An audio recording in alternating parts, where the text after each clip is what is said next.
started the US Olympic Training Center. The first one was in Squaw Valley. It didn't situate very well because of the high altitude, and then we moved it to Colorado Springs. We selected also the Olympic committee, as you see here. That's the first Olympic committee.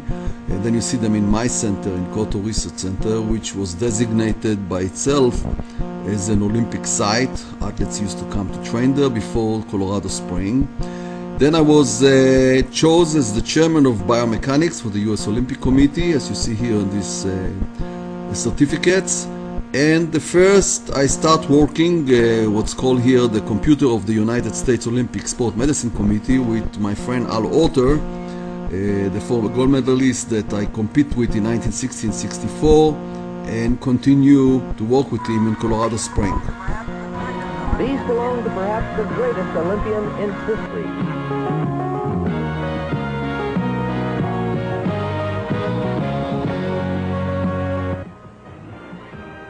My name is Al Otter. I've been in computers for about 22 years now, and I think I've always realized that there would be the potential for the computer in athletics. We've gone through microcomputers and mini computers, and now that we're developing computer chips with sophisticated computing capabilities, we're going to see a large introduction in the sport. Still setting the pace, Al Otter, 45-year-old Discus genius who still is a threat to everybody in the world, and Dr. Gideon ARIEL. Al, delighted to have you on the show, obviously, but why is a guy 45 years old throwing the discus, and why are you still beating most of the people in the world? I've yet to figure that out. But I enjoy it. I've always had a philosophy that you don't have to go out and win everything. As long as you enjoy it and you work hard, you know, the capability evolves, and that normally takes care of the winning kind of thing. I absolutely enjoy throwing. I'm going to be throwing for another 25 years. Gideon, 45 years of age, I've alluded to that, and yet a couple of years ago he had a combination of 3 of the best throws. Are we beginning to shrink chronological and biological age, or are we beginning to expand the difference? Our body going by our genetic capabilities. And apparently, at the age of 45, you don't have to say I'm an old man. As far as I'm concerned, Al right now is probably 25, 26 years old biologically. What chronologically, that's for the birds. Did you know about Al before you started throwing? Al was my idol. In fact, in the kibbutz in Israel, I had his picture above my bed every morning. I would worship. I mean, thousands of years ago, they would kill me. They would say that I worship idols, you know, but he was my idol for many, many years, from 1955. All right, Al, it's time for you. That's a long time ago. That's right. You're getting older, you're getting younger. Al, you have a scientific interest. Where'd that come from?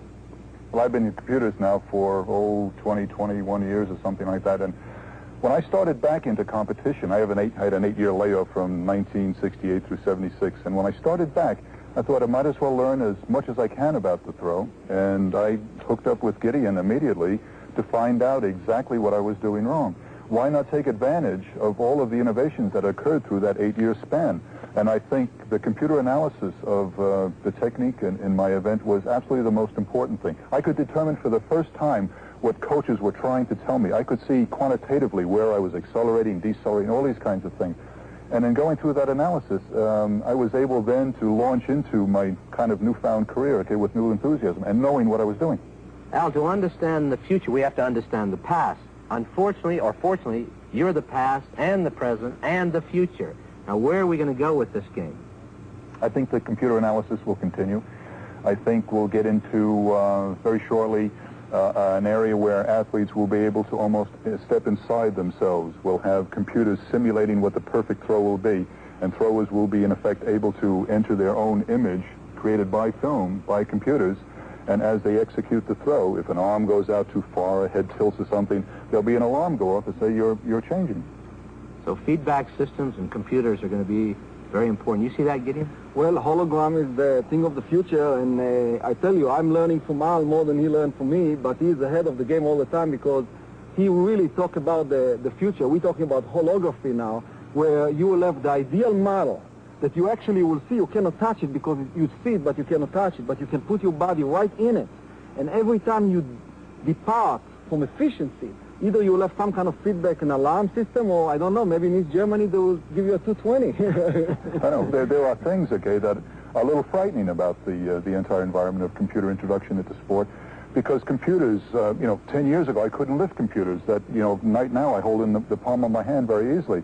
And why not in the future be able to implant computers within an athlete and through telemetry exercise that athlete? Because the thing that prevents a runner from going very fast is his brain.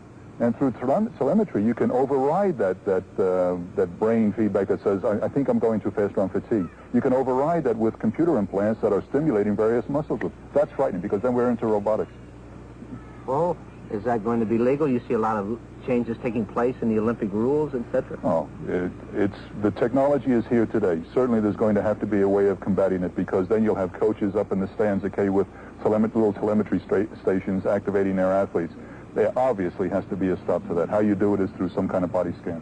I 100% agree with you because we are here dealing with a balance between art and science, and when one taking over, you have a situation which is really non-athletics anymore, and we should use science to amplify our mind in a way where you can perform the best, but it should be in a non-invasive method. We should never implant chips in our body. We should never take drugs. We should do it as natural as possible to achieve our maximum. Sure. Just enhance an athlete's capability to exercise more efficiently, to be more productive in his training environment. That's what we want. Vic, while we were setting up our cameras during our visit, he unloaded these toes during training. Although the throw landed on a heel, we were able to calculate that the toes would have traveled approximately 244 feet. That's farther than the world record. 244 feet. This guy is going to be 47 years old in 1984. That's the year of the Olympics. So other athletes we work with all events. Here you see Al Feuerbach and Mac Wilkins, the world record holder in the shot and in the discus, which we work Games are also held with. every 4 years, but to the athletes, that quadrennial event is a matter of just about perennial preparation. And these days, as Harold Dow now reports from the U.S. Olympic Committee National Training Center, the stopwatch and tape measure are supplemented by the computer. It's almost as if the United States Olympic Committee is preparing for war, not games, in 1984. The budget is more than $71 million, almost 5 times the amount spent on the 1976 games. And they will make maximum use of what they call their secret weapon. The science of biomechanics is not new in itself, but as refined and perfected by Dr. GIDEON, an Israeli-born computer science expert, it puts the U.S. team years ahead of its competitors. I think we got the secret weapon here, and we're going to beat the East German and the Russians. It is a painstaking process, taking several hours to set up a sequence of motion pictures, transferring frame by frame the angle of each joint from the ankle to the elbow, from the film to the computer, finding errors that cannot be seen by the camera or the human eye alone. Al Order has won 4 Olympic gold medals throwing the discus. He has set 6 world records. This is also Al Order, after his technique was processed by the biomechanics computer, which not only showed him what he was doing wrong, but also told him exactly how to throw the discus further than anyone has ever thrown it before. And he was able to throw on the computer 250 feet. This is over 10, almost 20 feet, 18 feet, better than the world record. He has it in his body. The motor got it. Now we have to tune it. It's a matter of tuning. I think the results show that I am throwing better. I don't think I'm throwing up to my potential. I know the computer says that I should be throwing around 250. Now, whether I can throw 250 or not is something that's up here, okay? But the analysis is telling me how to work more productively. Not only is the biomechanics computer being used to analyze the performance of American athletes, it's also a tool to determine if the competition has any secrets the team ought to know. One thing for sure, the East German and the Russians and the best athletes in the world will not be able to keep what hypothetically called secrets from our sport medicine program, because we will analyze them and we'll know what they're doing. And if they're doing better, we'll learn how to do it even better than them. The U.S. women's volleyball team has already benefited, working with the analysis of the Japanese champions. A few years ago, this team wasn't even considered competitive. Now it's one of the top-rated in the world. Olympic athletes will be coming here for intensive work with the biomechanics laboratory between now and the 1984 games.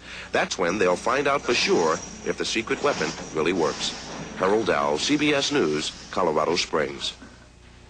That's our report for this Monday.